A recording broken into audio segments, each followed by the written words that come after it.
Good morning. It is Monday, November 14th. It is good to be with you this morning as we begin our week together. I've been thinking a lot about money. Um, don't worry, I'm not about to hit you up too much.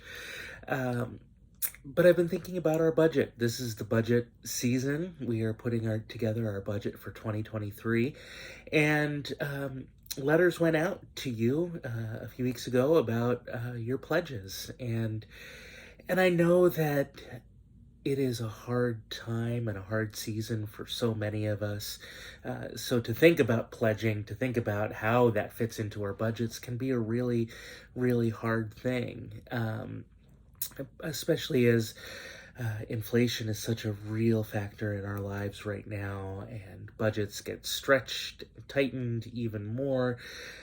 Our money has to go a lot farther than it did even just a year ago. Um, but I've been thinking about this in light of a story from the Gospel of John, and this is a familiar story.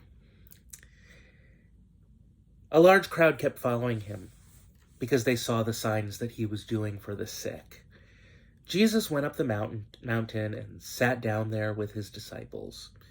Now the Passover, the festival of the Jews, was near.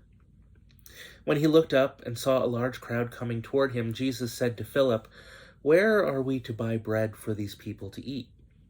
He said this to test him, for he himself knew what he was going to do. Philip answered him, 200 denarii would not buy enough bread for each of them to get a little. One of his disciples, Andrew, Simon Peter's brother, said to him, "There is a boy here who has 5 barley loaves and 2 fish. But what are they among so many people?" Jesus said, "Make the people sit down." Now there was a great deal of grass in the place, so they sat down, about 5,000 in all. Then Jesus took the loaves, and when he had given thanks, he distributed them to those who were seated, so also the fish, as much as they wanted. When they were satisfied, he told his disciples, "Gather up the fragments left over so that nothing may be lost." So they gathered them up, and from the fragments of the 5 barley loaves left by those who had eaten, they filled 12 baskets. When the people saw the sign that he had done, they began to say, "This is indeed the prophet who is to come into the world." I'm thinking about this story and thinking about all of the many different ways that we read it. Now, the most traditional one, the one that you've probably heard a sermon on, is that this boy brought these 5 loaves and these 2 fish, and Jesus blessed them.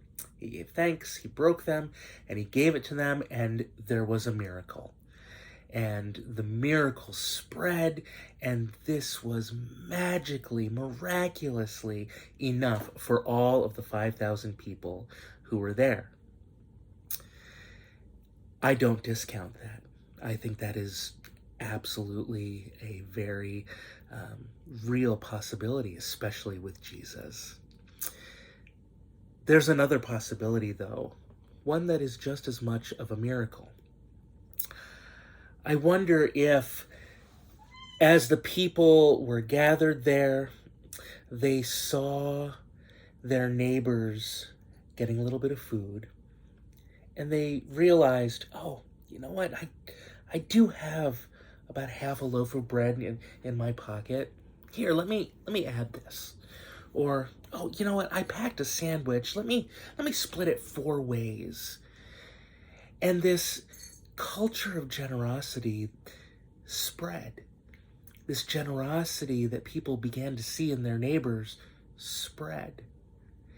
And it spread through all of those 5,000 people who were there, until everybody had enough, and not just enough, but more than enough. More than enough that they were able to fill 12 baskets full. See, I think that when we think about stewardship and our pledges, we often think, oh, this is going to be painful. I have to give a lot. I have to give as much as I can. And while, yes, we are called to tithe and to give what we can, sometimes a little is just enough. Sometimes that little, when it is added to the little of our neighbors, adds up to become so much. I think that God is working something in our midst, something in our community that is really special. I think that, and I feel that, the Spirit is moving. So whatever you are called to give in this season of stewardship, it is enough. Whatever you feel comfortable with, it is enough. This is a hard season. It's a challenging season, but I know that we are a people who are ready to stand up to the challenge, to embrace the challenge, to be stretched and emboldened as God's people. This Sunday, November 20th, in worship, we will be dedicating our pledges and our gifts to the glory of God.